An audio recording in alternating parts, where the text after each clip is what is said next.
The Great Wall of China serves as a profound testament to human endurance and the relentless pursuit of security. While many people imagine it as a single, continuous line built all at once, the reality is far more complex and fascinating. It is actually a multi-layered network of fortifications, trenches, and natural barriers like hills and rivers that evolved over many dynasties. This massive undertaking began as early as the 7th century BC, when various warring states created separate walls to protect their own territories. It was not until the first emperor of China, Qin Shi Huang, unified the country that these disconnected segments were linked together to form a cohesive defense system. Imagine the sheer logistical nightmare of coordinating such a project without modern technology. Millions of laborers, including soldiers, peasants, and even convicts, were forced into service under incredibly harsh conditions. History suggests that the wall became a graveyard for many of these workers, earning it the somber nickname of the longest cemetery on Earth. They used whatever materials were locally available, which meant that in some eastern regions they utilized heavy stone and brick, while in western desert areas they relied on rammed earth and willow reeds. This adaptability shows the practical brilliance of the ancient engineers who had to solve different environmental puzzles every mile they moved. The wall was never just about keeping people out, it was a sophisticated communication hub. Before the invention of the telegraph or telephone, the Ming Dynasty perfected a system of smoke and fire signals using the watchtowers. By burning a specific mixture of wolf dung and straw, soldiers could transmit messages across hundreds of miles in a matter of hours. A single smoke signal might mean a small raiding party was spotted, while multiple signals warned of a full-scale invasion. This early form of binary code allowed the central government to react with a speed that was unheard of in the ancient world, proving that information was just as important as physical stone. Economically, the Great Wall acted as a massive toll booth for the Silk Road. It allowed the Chinese Empire to monitor trade, collect taxes, and protect merchants from bandits. This controlled environment helped flourish the exchange of silk, spices, and ideas between the East and the West. However, some historians argue that the wall also represented a period of isolationism, showing a nation that was turning inward and becoming fearful of outside influence. Whether you see it as a shield of protection or a barrier to progress, the Great Wall remains a symbol of the immense scale of Chinese ambition. The origins of this architectural giant are rooted in a period of intense fragmentation and constant warfare known as the Spring and Autumn and Warring States periods. Long before China became a single entity, the landscape was a patchwork of competing kingdoms, each vying for supremacy and survival. In this atmosphere of perpetual threat, rulers realized that traditional armies were not enough to secure their borders. The kingdom of Chu was a true pioneer in this regard, constructing the Fang Cheng Wall in the 7th century BC. This was not merely a fence, but a strategic obstacle designed to funnel enemy movements and provide high ground for defenders, setting a precedent that other states like Qi, Wei, and Yan would eventually follow to protect their own sovereign interests. These early walls were diverse in design and reflected the desperate need for local defense rather than a grand national vision. For instance, the state of Qi built a massive wall stretching to the sea to guard against its neighbors, utilizing the rugged terrain of the Shandong Peninsula. Unlike the later Ming Dynasty walls made of stone and brick that we see in postcards today, these ancient structures were often made of rammed earth. Workers would compress soil, gravel, and organic matter between wooden frames until it became as hard as concrete. This method was remarkably efficient, allowing states to erect massive barriers relatively quickly using the very ground they stood upon, creating a literal manifestation of the land defending itself. The transition from these scattered provincial walls to a unified system represents one of the most significant shifts in political philosophy in human history. When the state of Qin finally crushed its rivals and ended the era of the warring states, the new emperor viewed these internal walls as obstacles to his absolute control. He ordered many of the walls that separated the former states to be torn down, while simultaneously demanding that the northern sections be connected and expanded. This was a clear message to the world that the internal bickering had ended and a unified front was being established against the nomadic Xiongnu tribes. It shifted the purpose of the wall from a tool of civil war to a monumental boundary of an entire civilization. This era of construction was defined by a brutal efficiency that ignored the cost of human life in favor of the security of the state. The emperor's lead general, Meng Tian, directed a force of hundreds of thousands to work in some of the most inhospitable environments on Earth.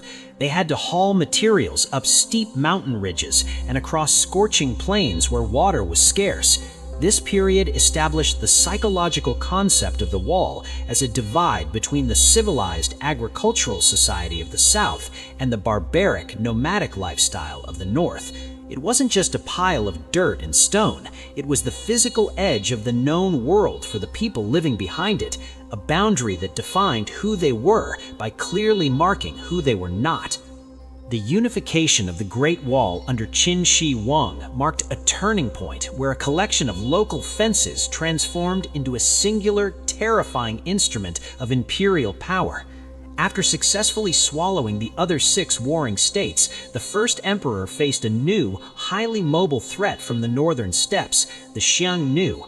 These nomadic horsemen did not fight like the Chinese. They were masters of the lightning raid, disappearing into the vast grasslands before a traditional army could even mobilize. To counter this, the emperor realized he needed more than just soldiers. He needed a permanent physical barrier that would strip the nomads of their greatest advantage, speed and surprise. He appointed General Meng Tian to oversee this gargantuan task, commanding a massive workforce that included nearly every segment of society. The logistics of this connection project were staggering and often horrific. To create a continuous line, the Qin administration had to bridge gaps between the old walls of the Qin, Zhao, and Yan states, often across mountain peaks that seemed unreachable. This wasn't a matter of simply stacking stones. It required building roads through wilderness just to transport supplies and setting up vast networks of granaries to keep the workers from starving. Historians often highlight the rammed earth technique used during this time, where layers of local soil were pounded so tightly that they became resistant to the erosion of wind and rain. However, the true mortar of the Qin wall was the sheer desperation of the laborers who worked under the constant threat of execution for falling behind schedule.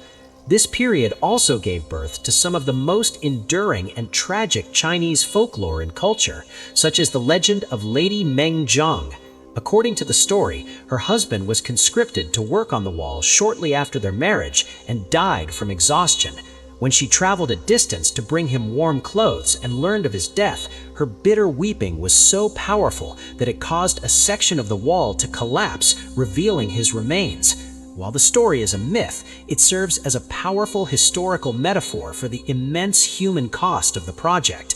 The wall was effective at securing the border, but the heavy taxation and forced labor required to build it created deep-seated resentment that eventually contributed to the rapid downfall of the Qin Dynasty shortly after the emperor's death.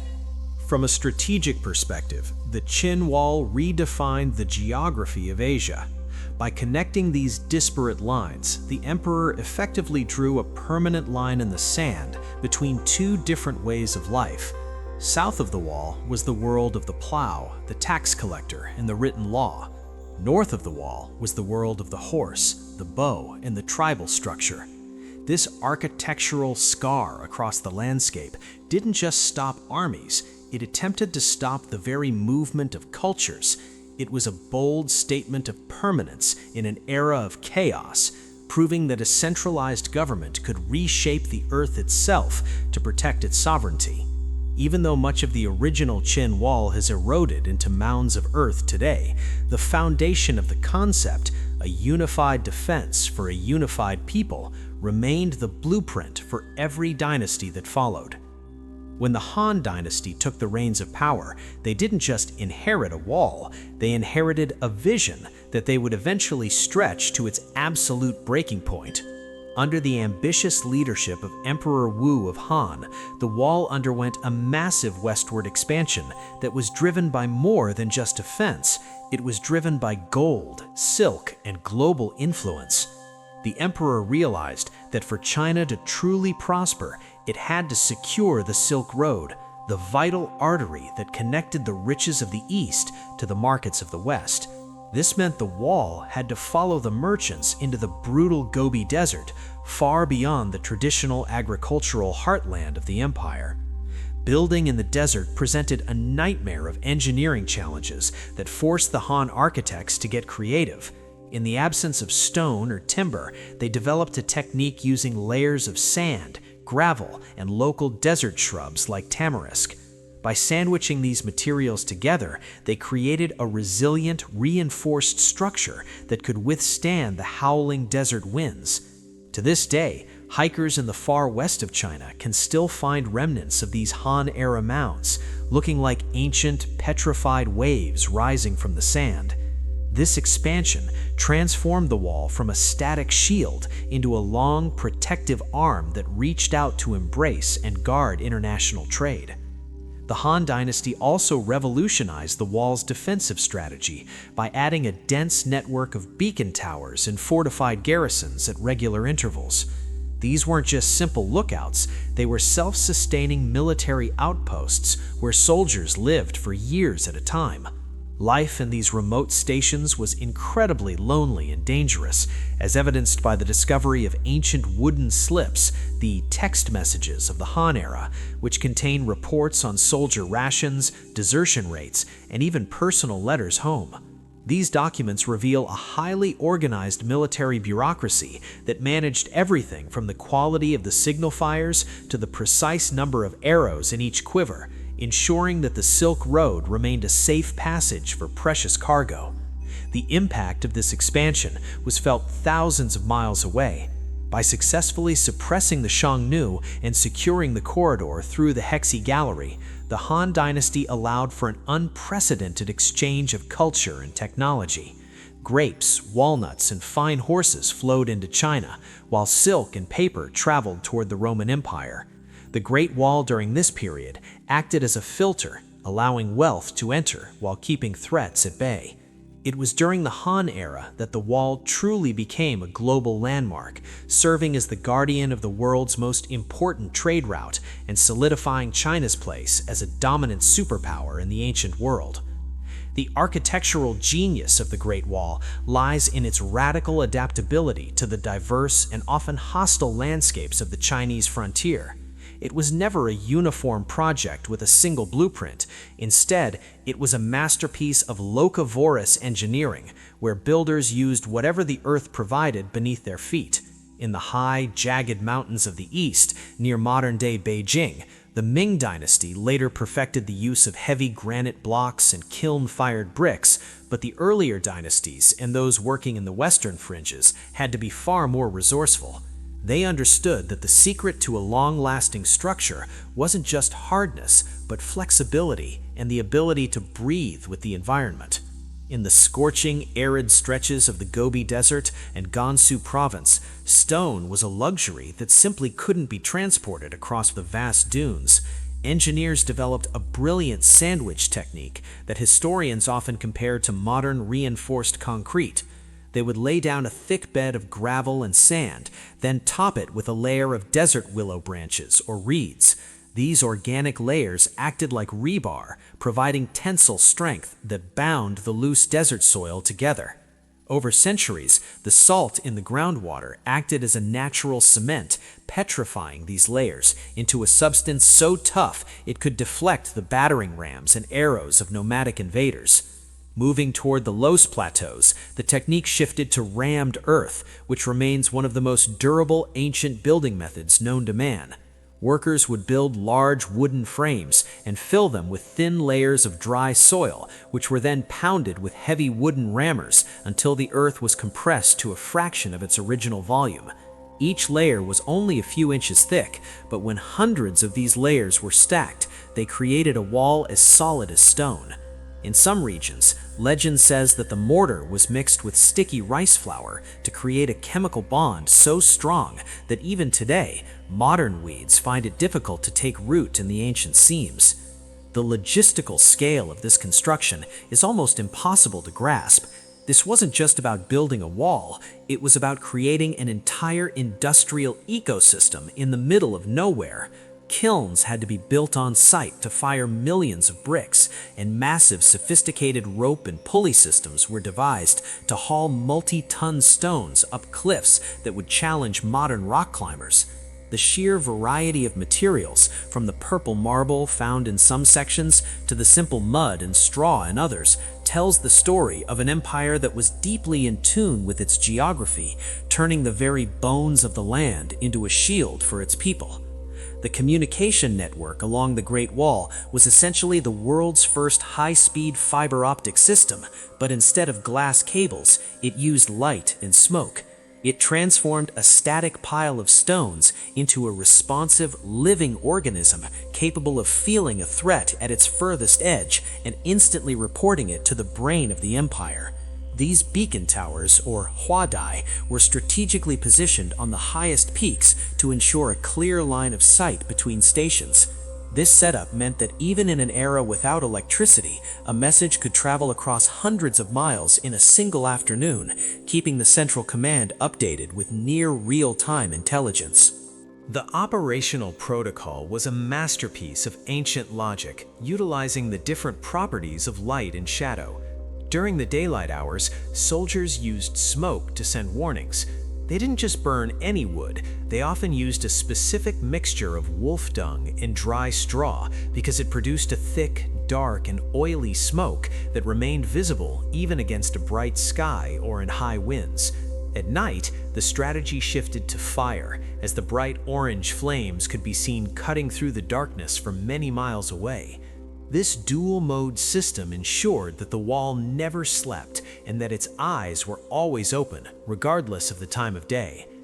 Beyond just a simple on-off alarm, the system was capable of transmitting surprisingly detailed data through a complex coding method.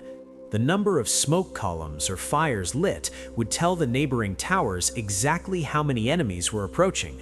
For instance, a single column might indicate a small scouting party of fewer than 500 men, while 3 or 4 columns signaled a massive army of over 10,000.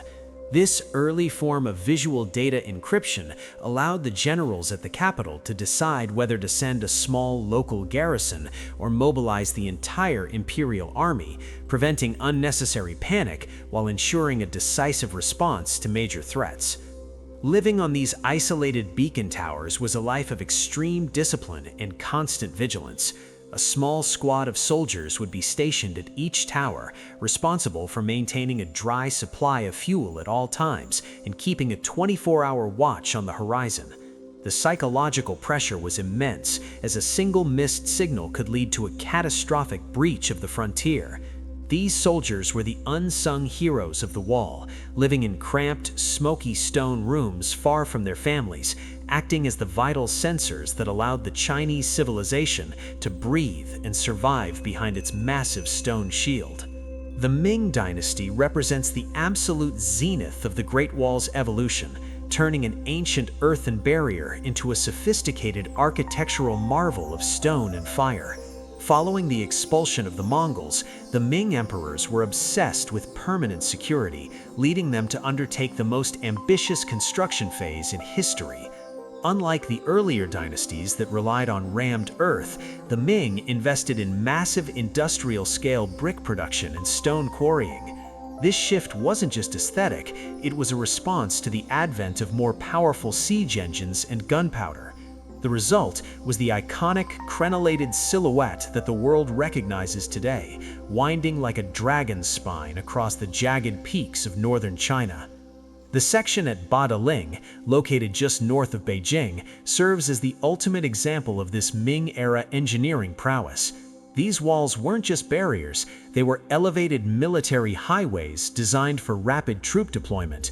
The top of the wall was paved with several layers of brick and sealed with lime mortar to make it waterproof, creating a surface wide enough for 5 horses to gallop abreast or 10 soldiers to march side by side. This allowed the Ming military to bypass the treacherous, rocky terrain below, moving reinforcements and heavy supplies across mountain ridges with a speed that would have been impossible on the ground. The incline in some areas is so steep that the steps are nearly vertical, yet the Ming builders managed to anchor massive granite foundation blocks into the living rock. Each feature of the Ming wall was meticulously designed for combat efficiency. The battlements featured merlons for cover and embrasures through which archers and early cannoneers could fire upon invaders. Below the parapets, hidden drainage holes called spitting gargoyles ensured that rainwater wouldn't pool and erode the structure. Furthermore, the Ming integrated thousands of multi-story hollow watchtowers. These served as fortified barracks where soldiers could sleep, store grain, and stockpile gunpowder, effectively turning the wall into a continuous line of independent fortresses. If one section was breached, the defenders could retreat into a tower, seal the heavy wooden doors, and continue fighting from within. The scale of the Ming achievement is perhaps best understood through the lens of their logistics. To build in such remote, high-altitude locations, they established a vast network of kilns in the valleys below to fire millions of blue-gray bricks, each weighing about 15 kilograms.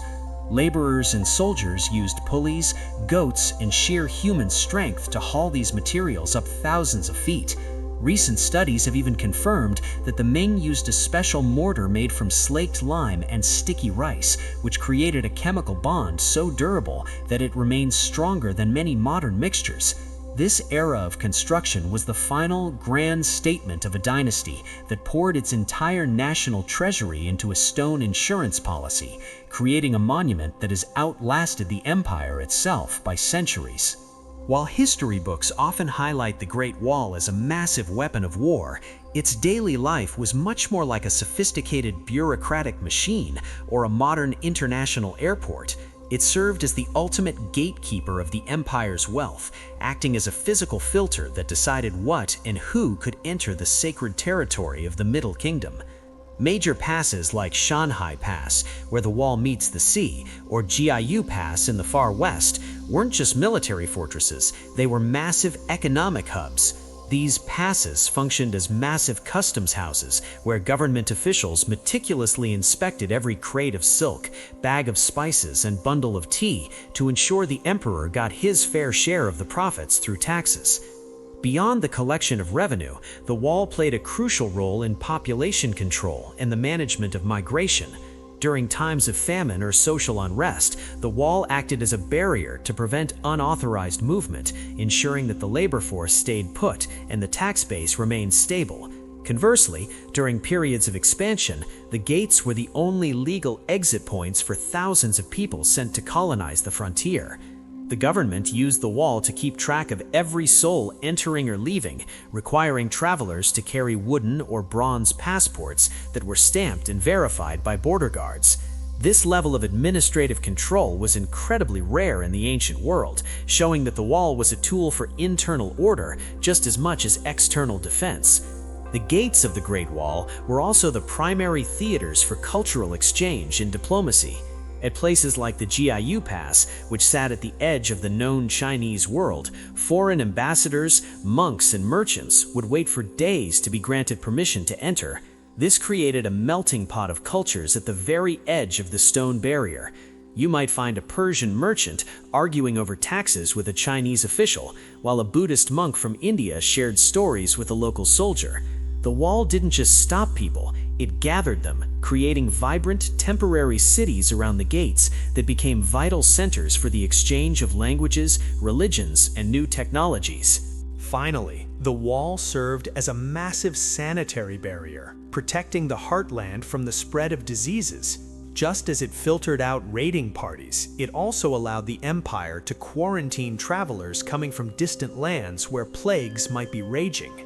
By forcing everyone through a few strictly controlled checkpoints, the Ming and Han administrations could monitor the health of those entering.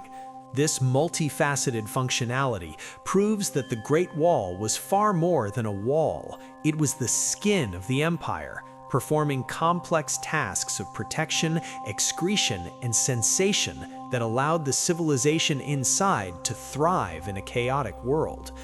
The decline of the Great Wall's military relevance provides a fascinating look at how political shifts can render even the most massive physical structures obsolete overnight.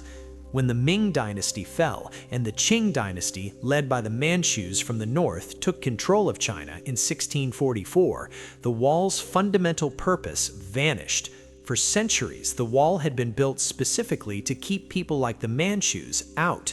Once they were the ones sitting on the dragon throne in Beijing, the border the wall was meant to protect effectively moved hundreds of miles further north into Mongolia in Manchuria. The Great Wall was no longer an edge, it was suddenly a line drawn through the middle of a much larger empire.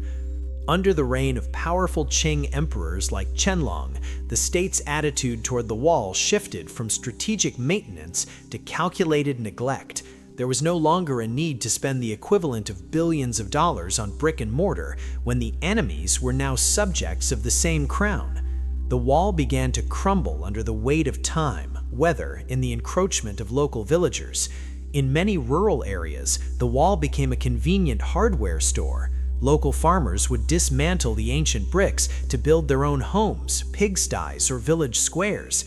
This period marked the physical decay of the structure as the empire focused its resources on governing a vast multi-ethnic territory that didn't require stone barriers to hold it together. However, as the wall's physical strength faded, its symbolic power began to grow in a completely different direction.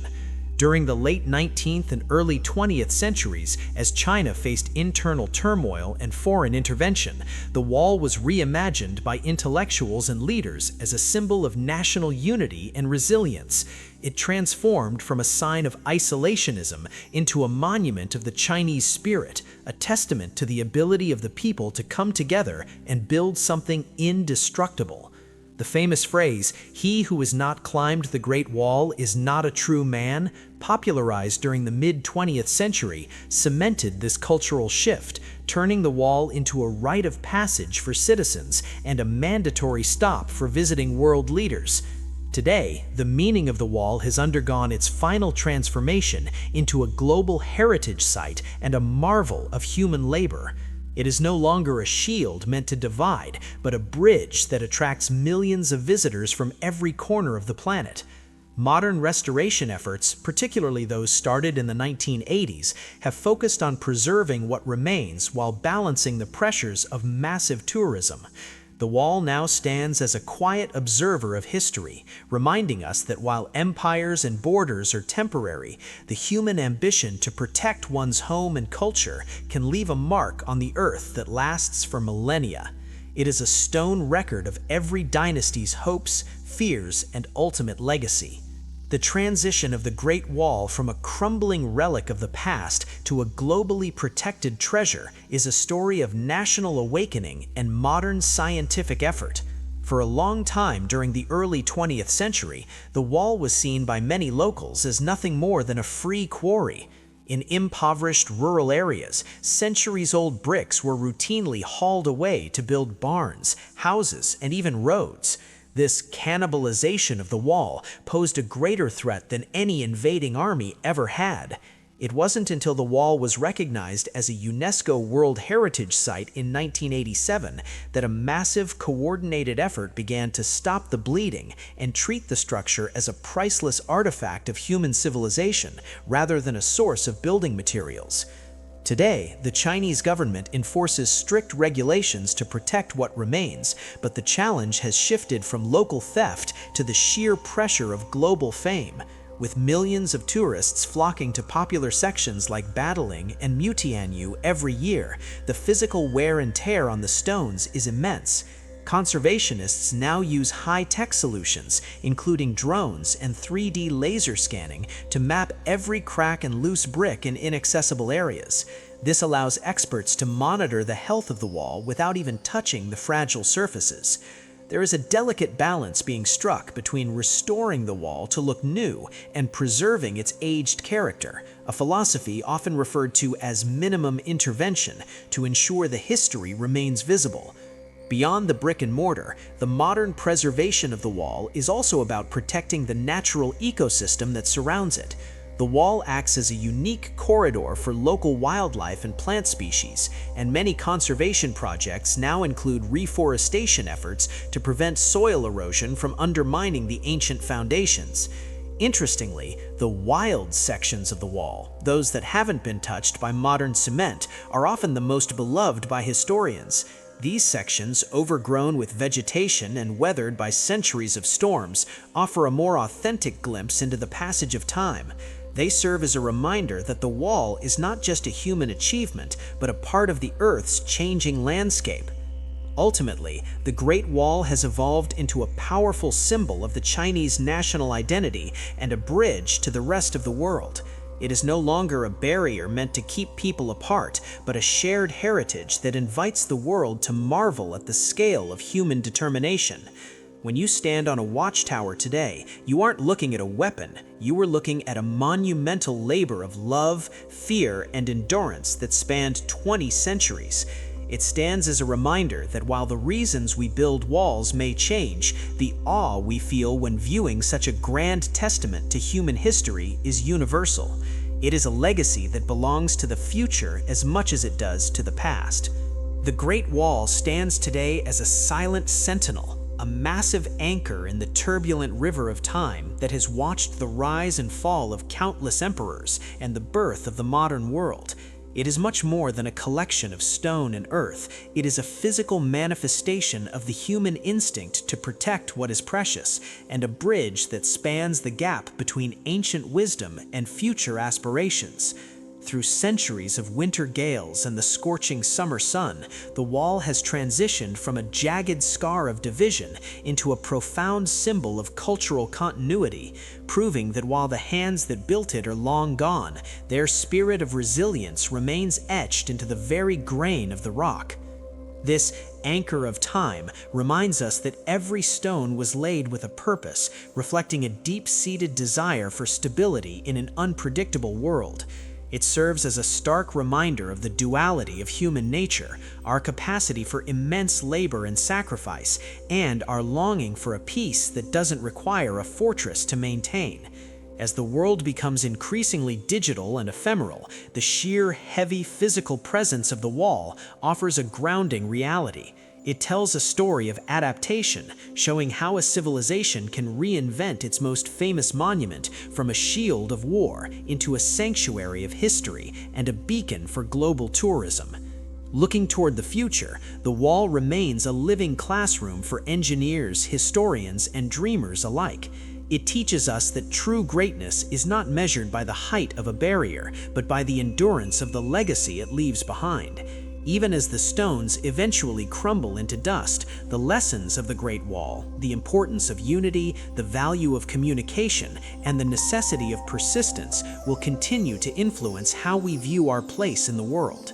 It stands as a permanent witness to the fact that our struggles and triumphs are part of a much larger, interconnected narrative that continues to unfold long after the last watchfire has gone out.